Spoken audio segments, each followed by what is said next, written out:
So I wanted to start out just by telling a story. POPin is the fifth company that I've started. I'm a serial entrepreneur. Serial doesn't always mean a good entrepreneur. My first couple didn't do very well. POPin, we've been lucky. We've raised about 13 million in funding, but a company I had previous to this was called Trace3. And I started that with no funding, about $100 and a couple of friends in the industry.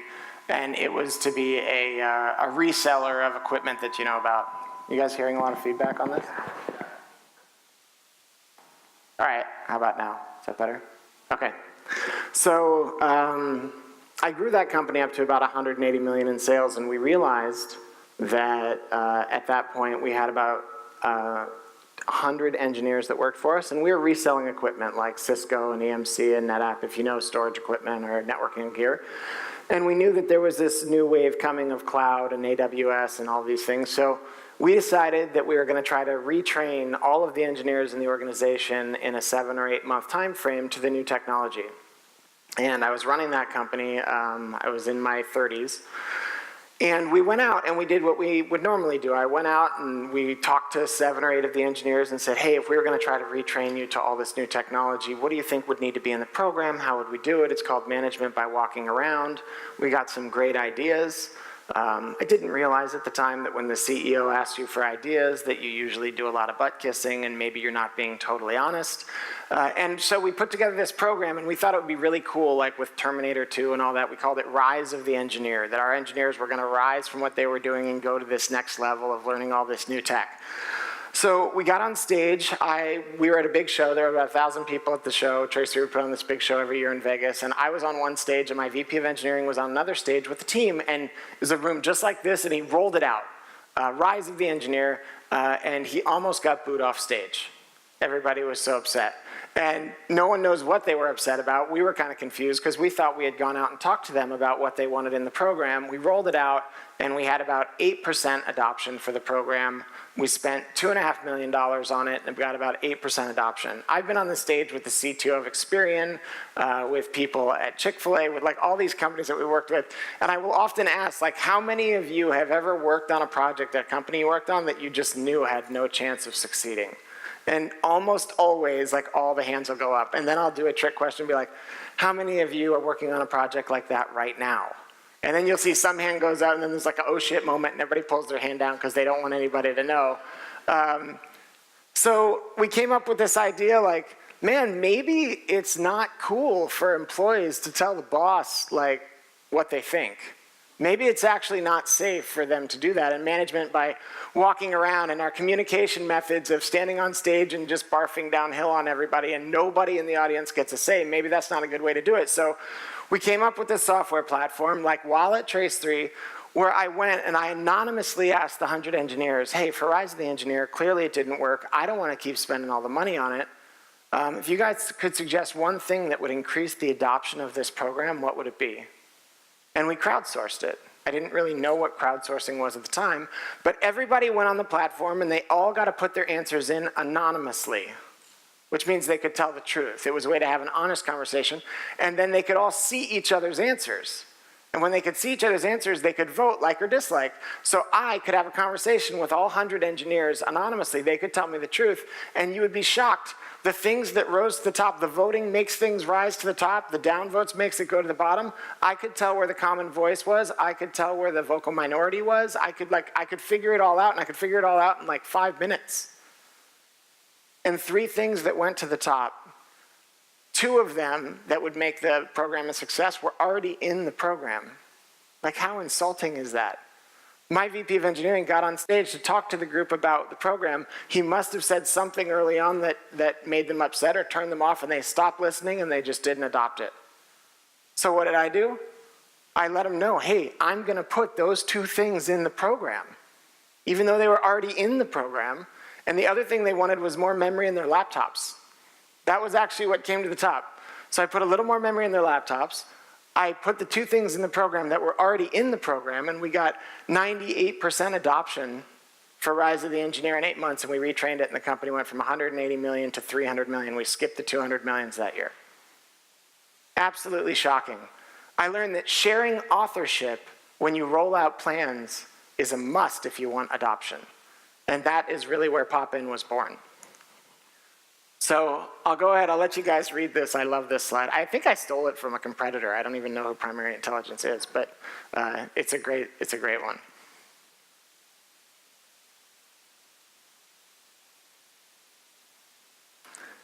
So this is, have any of you ever been involved in an engagement survey? So yeah, engagement survey is like that you get a score back and you're like, oh my God, this is great. My communication score is a 5. Well, what the hell do I do with that, right? I have no idea what to do with that. And then in the open answer in an engagement survey, it's like usually like 100 to 150 pages of open answer.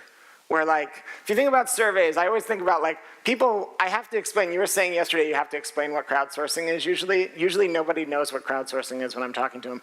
Think of surveys versus crowdsourcing. A survey, because crowdsourcing is kind of like a survey. A survey is like taking a test in high school, and you take your test and you're by yourself and you turn it into a teacher. And the teacher grades it and hopefully you'll hear back at some point. That's how most employees and most people feel about surveys. We will do an engagement survey and then maybe 6 months later we'll hear something back and maybe it affects my life, maybe it doesn't. Crowdsourcing is like all those students sitting in a room and being able to brainstorm the answers to every single question, right? And knowing immediately if they got it right or not. So what we try to do at POPin is we're trying to connect leaders to their teams. We're trying to make what is a command and control system via the corporate world, where everybody is just going top down. We're trying to make everything a conversation, and we'd like it to be an honest conversation, and we want it to be pointed and focused around something specific. There's Slack, there's MS Teams, there's all these chat tools, Jive, Yammer. Most executives think those tools are completely useless if you don't know. And the reason they think they're useless is because they're so chatty. They're not pointed. They don't finish with anything, right? Like, I want to have a conversation that has a point on it, and then I know exactly at the end of that conversation what kind of action I'm supposed to take. And I'd love that action to actually have the buy-in of the team, and they'd actually want to do it when we're done. Not just me talking to my front line, them telling me everything's great, spending $5 million on something, and then having it not get adopted at all. So what crowdsourcing really has had the ability to do, and what we're in the market doing now, is we are combining scores. We can give you a score. We can ask a 1 to 5. We can ask a multiple choice. We can do your normal kind of polling type of stuff.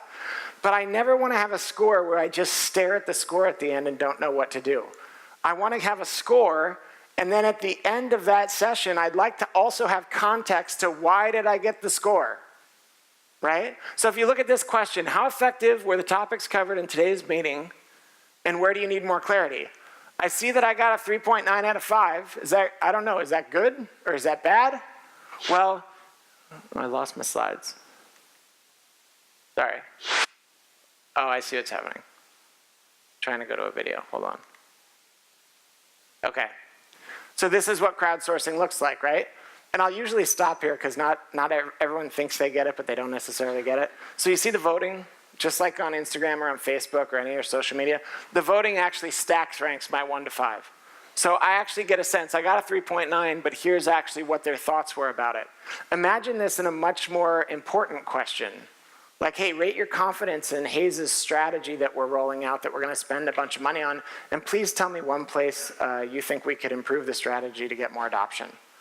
Right? All of a sudden, like, my rating is interesting, but the context is great, because I could go to the board now, and I could say to the board, hey, for strategy A, the employee base that actually has to roll that strategy out feels this way about it. So maybe we should make a couple changes. For strategy B, the call center that's super important for that, I went to all 2,000 of them. This is exactly how they feel about the success of this project. Does that make sense? So I'll play a video that kind of lays out, we've got this playing at the booth, just kind of lays out for you what we do.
cut that off because it actually goes mainly through this.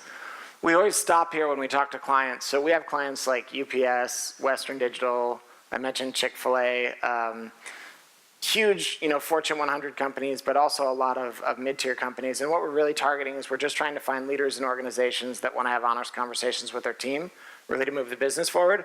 And these are usually the areas that people will start with. And I always like, when I do presentations like this, I always like to leave people with something you can actually do.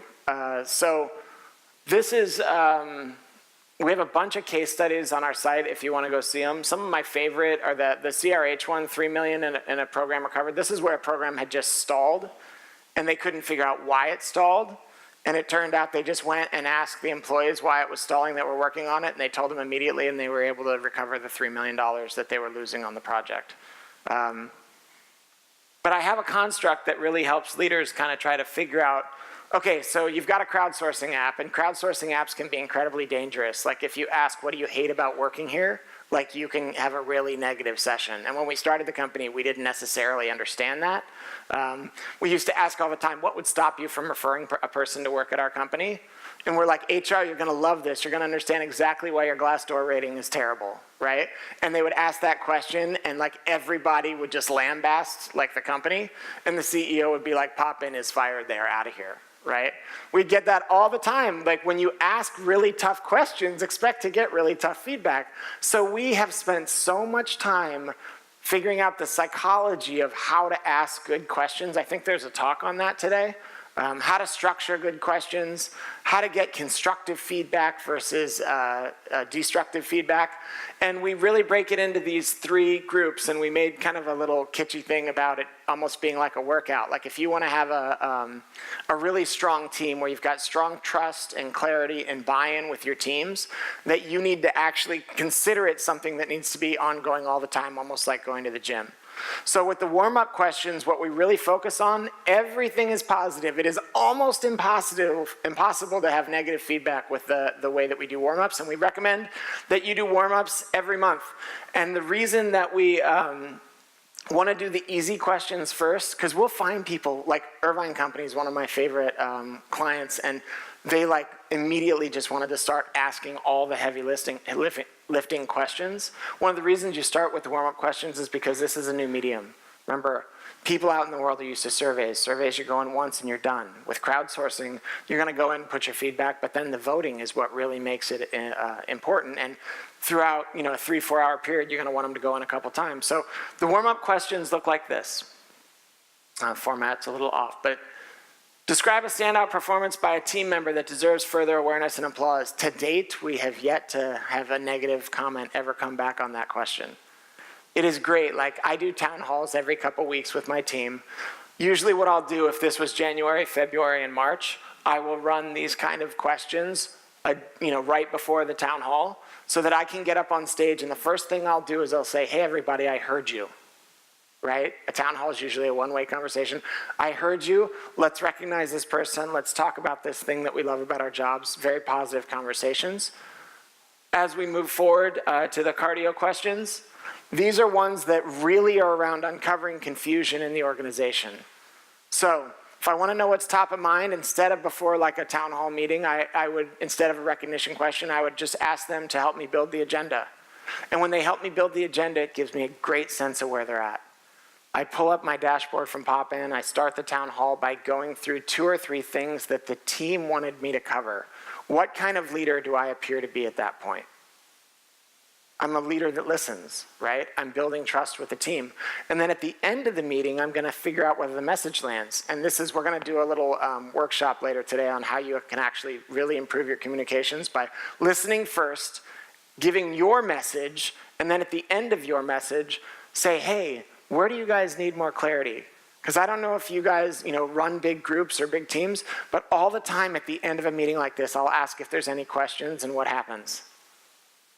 Nothing, right?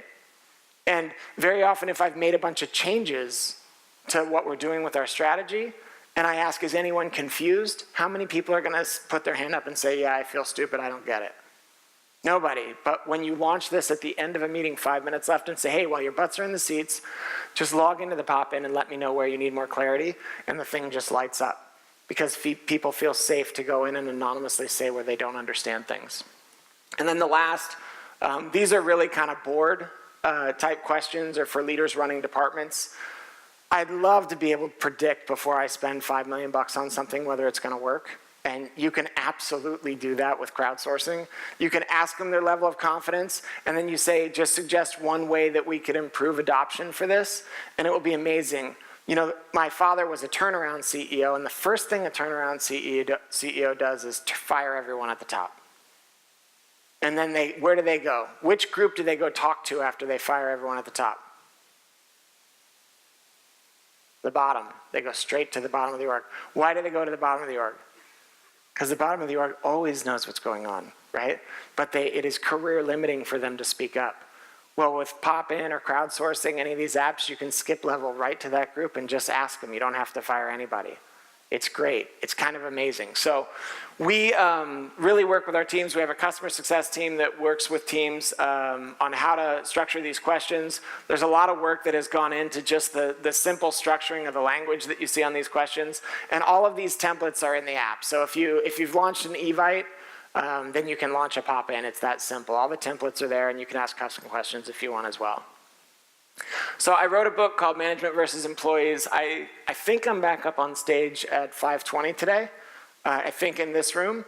And I'll give you a lot more of the psychology of like what we've learned over the last 4 years. It won't be anything really about POP. It'll just be more about sharing risk with your teams and the benefit of sharing risk to overcome entitlement, how to overcome apathy with teams, and all the stuff that we really deal with on a daily basis as leaders. Thank you. Thank you, Hayes. A question, perhaps? Yeah, sure. Yeah. Any question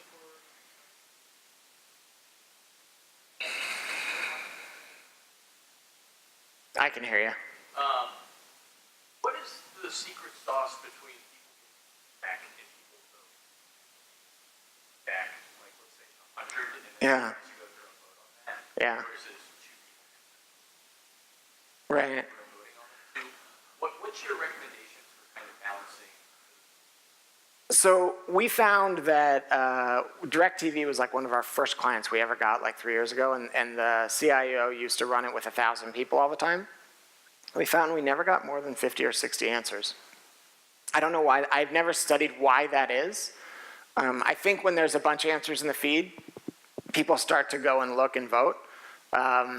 So we've never really had a situation where we had 500 answers.